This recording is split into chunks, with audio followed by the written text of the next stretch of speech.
Assalamualaikum warahmatullahi wabarakatuh. Hari ini kita akan belajar tentang persamaan dasar akuntansi atau konsep persamaan dasar akuntansi.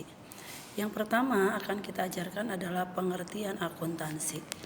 Akuntansi yaitu pengukuran, penjabaran, dan pemberian kepastian mengenai informasi yang akan membantu manajer, investor, otoritas pajak maupun pembuat keputusan lain untuk membuat alokasi sumber daya keputusan di dalam perusahaan, organisasi, dan lembaga pemerintah.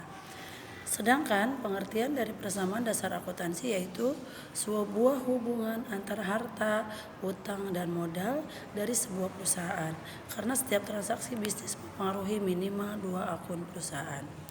Persamaan akuntansi akan selalu dalam keseimbangan, yang berarti sisi kiri harus selalu sama dengan sisi kanan, yang artinya setiap terjadi transaksi harus dicatat seimbang dalam 2 aspek, yaitu sisi kiri aktiva dan sisi sebelah kanan yaitu pasiva.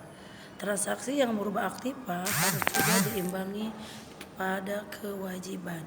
Jadi persamaan dasar akuntansi adalah keseimbangan antara sisi kiri yaitu aktiva dengan sisi kanan yaitu pasiva. Perubahan yang timbul akibat kejadian transaksi keuangan, maka biar keseimbangannya akan selalu dipertahankan. Sebelum kita belajar pada persamaan dasar akuntansi, ada baiknya kita ketahui dulu unsur-unsur yang ada dalam persamaan dasar akuntansi.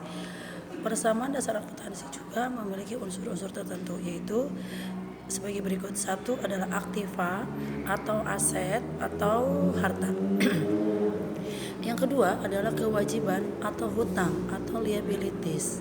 Yang ketiga modal atau ekuitas atau equity. Yang keempat pendapatan atau revenue. Yang kelima beban atau expense. Yang keenam pripe atau drawing. Kita perjelas satu persatu. Yang pertama, aktiva atau aset yaitu sumber daya yang dimiliki dan dikuasai suatu perusahaan akibat suatu peristiwa transaksi masa lalu dan harapannya di masa depan perusahaan akan memperoleh manfaat ekonomi dari sumber tersebut. 2. Kewajiban atau hutang atau liabilities. Kewajiban yaitu merupakan tanggung jawab perusahaan akibat peristiwa transaksi di masa lalu yang harus diselesaikan dengan pengorbanan sumber daya perusahaan.